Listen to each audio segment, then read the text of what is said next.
एक नई वीडियो के साथ आज मैं फिर हाजिर हूं, आपका होस्ट और दोस्त विक्रांत जोशी। आपको स्वागत करता हूं मैं आरएम शॉर्ट्स में, जिसमें हम लेके आते हैं दिन भर की स्पेस और डिफेंस न्यूज की टॉप खबरें। तो चलिए जान लेते हैं। अपनी सबसे पहली खबर की बात करेंगे तो तेजस की तरफ से वो आ रही है, तेजस MK2 की तरफ से आ रही है। आपको पता है कि इसको मीडियम वेट फाइटर एयरक्राफ्ट कहा जा रहा है या तेजस 2 के नाम से भी जाना जाता है। पर अब इस तेजस प्रोग्राम जो कि मीडियम वेट फाइटर का है, उसका नाम चेंज किया जाना है। हालांकि उसको अभी कोई नया नाम नहीं सोचा गया है, पर जब ये फाइटर एयरक्राफ्ट बनकर तैयार होगा या इसका प्रोटोटाइप उड़ेगा तब इसका नाम चेंज हो चुका होगा। अभी फिलहाल में इसको तेजस MK2 ही कहा जा रहा है, क्योंकि यह नाम लेना आसान है और हर जगह डॉक्यूमेंटेशन में इसी का इस्तेमाल किया जाएगा। पर जैसे ही ये एयरक्राफ्ट डेवलप हो जाएगा, इसको एक नया नाम प्राप्त हो जाएगा, जो कि इसको तेजस, जो कि तेजस का एक स्वरूप बना हुआ है कि ये लाइट एयरक्राफ्ट है, लाइट कॉम्बैक्ट एयरक्राफ्ट है। इसके स्वरूप से इसको निकालना है और एक मीडियम फाइटर एयरक्राफ्ट की तरह प्रेजेंट करना है। तो इसके लिए नाम दूसरा होना बहुत ज्यादा आवश्यक है। यदि आपके दिमाग में कोई नाम है तो उसको कमेंट बॉक्स में जरूर बताइएगा। हालांकि आपके कमेंट से कोई इफेक्ट नहीं पड़ने वाला है, पर फिर भी मैं जानना चाहता हूं कि आप व्यूअर्स के दिमाग में क्या नाम है जो कि इस मीडियम वेट फाइटर को मिल सकता है, तेजस MK2 को मिल सकता है या दिया जाना चाहिए। मैं बात करें S-400 की, तो आपको पता है कि कल बालाकोट एयर स्ट्राइक की 1 साल कंप्लीट हुए थे, एनिवर्सरी थी।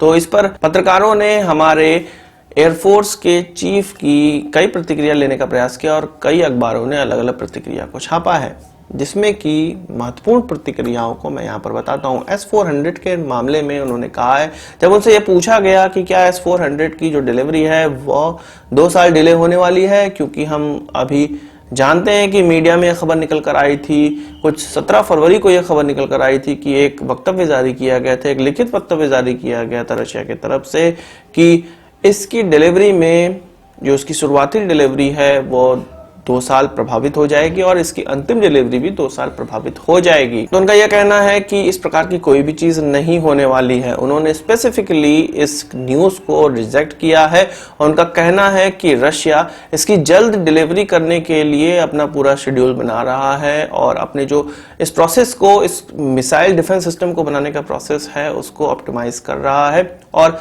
तय समय में ही इसकी डिलीवरी हो जाएगी, जो कि इस साल के अंत तक या अगले साल के शुरुआत में है। और इसका डिप्लॉयमेंट भारत के लिए बहुत ज्यादा आवश्यक है और जिसको जल्द से जल्द करने का प्रयास किया जाएगा। इसमें कोई 2 साल का डिले नहीं होने वाला है।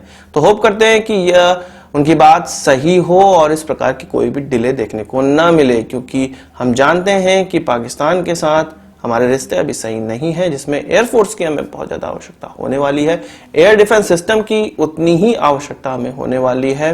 तो जल्द से जल्द इसकी डिलीवरी सुनिश्चित होना बहुत ज्यादा आवश्यक है। वहीं जब उनसे पूछा गया कि क्या बालाकोट स्ट्राइक में जो पाकिस्तान ने इंफॉर्मेशन वॉरफेयर को सामने लाया, जो उनकी मीडिया में या पूरे इंटरनेशनल मीडिया में जो पाकिस्तान की तरफदारी छापी गई या यह हम दिखाने में कामयाब नहीं हो पाए, वो वीडियो नहीं दिखाने में कामयाब हो पाया जिससे कि हम आतंकवादी कैंपों पे हमला कर रहे हैं, तो इस पर उन्होंने कहा कि इस वीडियो को जारी करने का एयरफोर्स का मन था। उन्होंने ये कहा कि जिन मिसाइलों का इस्तेमाल करना था, जैसे कि क्रिस्टल मेज का इस्तेमाल करना था, वो बादल होने के कारण अपने टारगेट को लॉक नहीं कर पाए। इस कारण से उन मिसाइलों का इस्तेमाल नहीं किया जा सका। अगर उन मिसाइलों का इस्तेमाल किया जाता तो वीडियो जाहिर सी बात है कि जारी होती और हमारी बात बिल्कुल प्रूफ हो जाती। और उन्होंने एक बात जो बड़े डंके की चोट पे की और पूरे कॉन्फिडेंस से की, उनका मानना यह है कि इंफॉर्मेशन वॉरफेयर कुछ भी हो, कोई भी किसी भी प्रकार का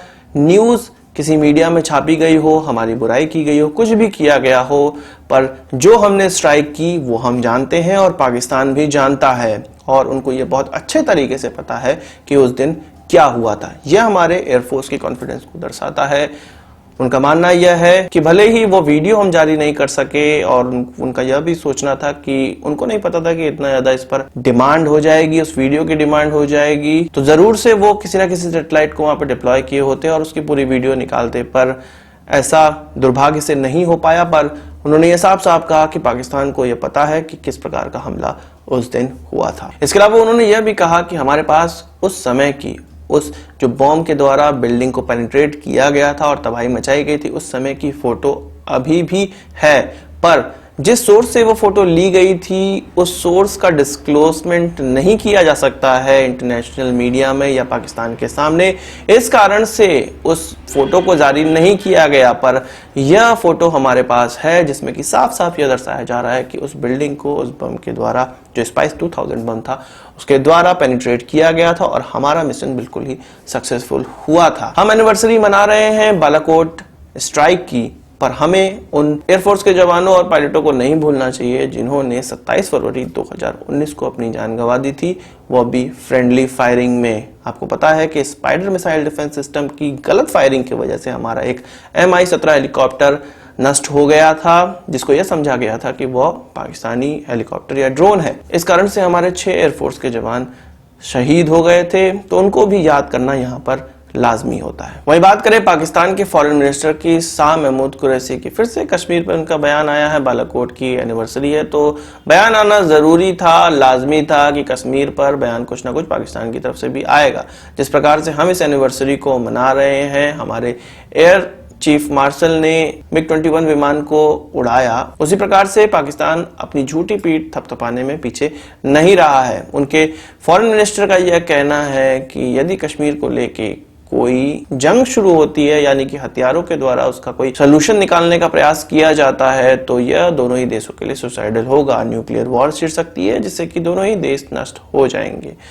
पाकिस्तान का पता नहीं, पर भारत के पास अपने एयर डिफेंस सिस्टम हैं और वो किसी भी बैलिस्टिक मिसाइल को नष्ट कर सकते हैं। S-400 के आने के बाद, जो कि 1 साल में आ जाएगा, हमारी सीमाएं, हमारी एयर सीमाएं इतनी ज्यादा अच्छी हो जाएंगी कि किसी भी न्यूक्लियर वेपन का हमारे धरती पे आगमन नहीं हो पाएगा। पाकिस्तान अपनी धरती को देखे, उनके पास इस प्रकार कोई बैलिस्टिक मिसाइल डिफेंस सिस्टम नहीं है जो कि हमारी मिसाइलों को रोक सके। तो कश्मीर का सलूशन जैसे भारत चाहेगा वैसे होगा और ये कोई भी सुसाइडल मिशन नहीं होने वाला है। अब बात करते हैं इसरो की। इसरो का एक नया सैटेलाइट लॉन्च होने वाला है, जिसको पहले मैंने आपको बताया था कि फरवरी के अंत में लॉन्च होने वाला है। फिर यह खबर निकल कर आई थी कि मार्च की शुरुआत में लॉन्च होगा, पर अब इसकी स्पेसिफिक डेट आ चुकी है। 5 मार्च को यह सैटेलाइट लॉन्च की जाएगी, जो कि अर्थ इमेजिंग सैटेलाइट है, जिसका नाम GISAT-1 रखा गया है। यह अपनी सीरीज की पहली सैटेलाइट होने वाली है और कहा जा रहा है कि इसकी जो लाइफ होगी वह वही 5 साल की होने वाली है। इसको GSLV के द्वारा लॉन्च किया जाएगा, क्योंकि ये भारी सैटेलाइट है, इसलिए GSLV का इस्तेमाल यहाँ पर किया जा रहा है। तो हम कांग्रेचुलेशन कहेंगे और बेस्ट ऑफ लक कहेंगे इसरो को कि यह उड़ान उनकी सफल हो। इसके अलावा बात करेंगे आर्मी का एक कंसर्न है जो कि उन्होंने डिपार्टमेंट ऑफ मिलिट्री अफेयर्स के सामने दोबारा रखा है। दोबारा मैंने इसलिए बोल रहा हूं कि 2016 में भी इस प्रकार का कंसर्न सामने रखा गया था। आर्मी का यह मानना है कि जो सेंट्रल आर्म फोर्सेस होती हैं वह जो कैमोफ्लेज ड्रेस इस्तेमाल करती हैं या पुलिस के द्वारा जो बुलेट प्रूफ जैकेट इस्तेमाल की जाती है वो कैमोफ्लेज्ड होती है, तो इस प्रकार की ड्रेसों का इस्तेमाल न किया जाए। 2016 में जब जाट आरक्षण का मुद्दा गरमाया था तब भी पुलिस ने इसी प्रकार की ड्रेस का इस्तेमाल किया था। सेंट्रल आर्म पुलिस फोर्स ने इस प्रकार के ड्रेस का इस्तेमाल किया था और कई बार हम लोग देखते हैं कि नॉर्मल पुलिस भी इसका इस्तेमाल करती है। मिलिट्री का यह मानना है कि इस प्रकार की ड्रेस से यह गलतफहमी हो जाती है कि सिविलियन मामलों में भी मिलिट्री को डिप्लॉय किया गया है, जो कि मिलिट्री की इमेज के लिए अच्छी नहीं है और देश की इमेज के लिए भी अच्छी नहीं है। मिलिट्री का यह मानना है, आर्मी का यह मानना है कि जब तक किसी जंगल वॉरफेयर में पुलिस का डिप्लॉयमेंट ना हुआ हो या किसी माओइस्ट एरिया में पुलिस का डिप्लॉयमेंट ना हुआ हो, तब तक इस प्रकार के कैमोफ्लेज वाले ड्रेस का इस्तेमाल नहीं करना चाहिए भारतीय पुलिसों को, जो केंद्रीय पुलिस होती है उनको भी। तो 2016 में जब कंसर्न उठाया गया था तब तो इस पर कोई निर्णय नहीं हो पाया था। होपफुल है कि इस बार निर्णय हो जाएगा, क्योंकि मिलिट्री अफेयर्स के लिए एक नया डिपार्टमेंट बनाया जा चुका है, जिसको हम जानते हैं कि हेड जो है वो चीफ ऑफ डिफेंस स्टाफ है, जो कि हमारे जनरल विपिन रावत जी हैं।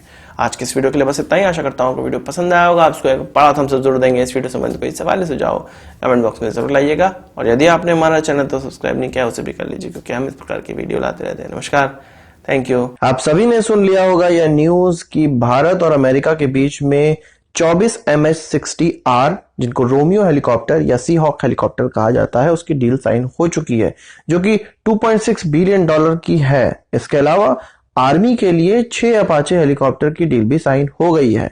हमारी जो ये वीडियो है यह केंद्रित रहेगी नेवी को मिलने वाले इस 24 रोमियो हेलीकॉप्टर पर, और हम जानेंगे कि किस प्रकार से 14 सालों का समय लग गया नेवी को इस प्रकार के मल्टी यूटिलिटी हेलीकॉप्टर प्राप्त करने में।